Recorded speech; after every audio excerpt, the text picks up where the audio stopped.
I was reflecting back on that question after the call was done. And so I thought I will share a story of mine growing up in India about this particular aspect, care for people. Growing up, I was a very skinny kid. Of course, by looking at me today, you cannot configure that, but I was a very skinny child, and I'm a left-handed person. And I used to write using my left hand back then. And then in India, growing up, it was considered a bad omen to write with the left hand, believe it or not. And so I had to switch to right hand. So my mother came to the school and asked my teacher to make sure that I write with my right hand and keep an eye on me. And teacher communicated that to the class that watch Ajit, what hand he uses. And I used to sit in the front benches of the class, where usually the people who are good in, kids who are good in school, they would sit in the first two benches, and people who are not that good in school, they would sit in the back side.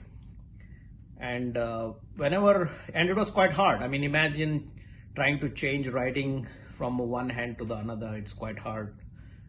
And at times I would switch myself from right to the left and write very rapidly when the teacher is writing something on the board.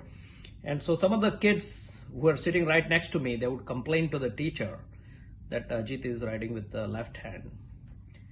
And I got tired of it, and I said, hell with the sitting in the front.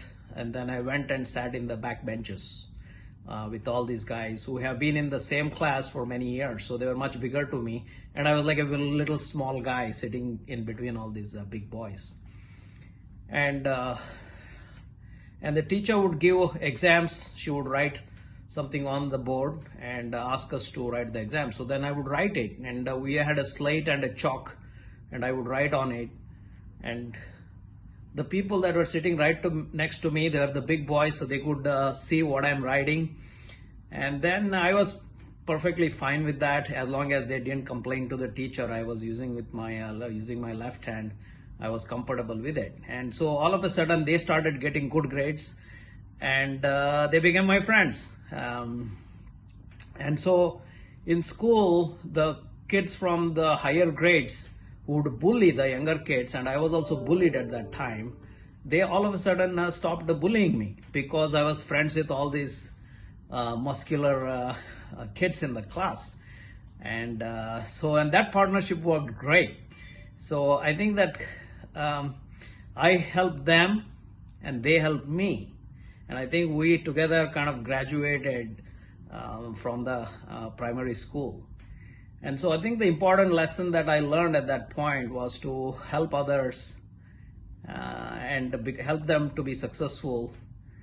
And then that will contribute to your own success tomorrow. And I think building complementary skills helps dramatically to be able to succeed in life. And they had the muscle, I had the mind.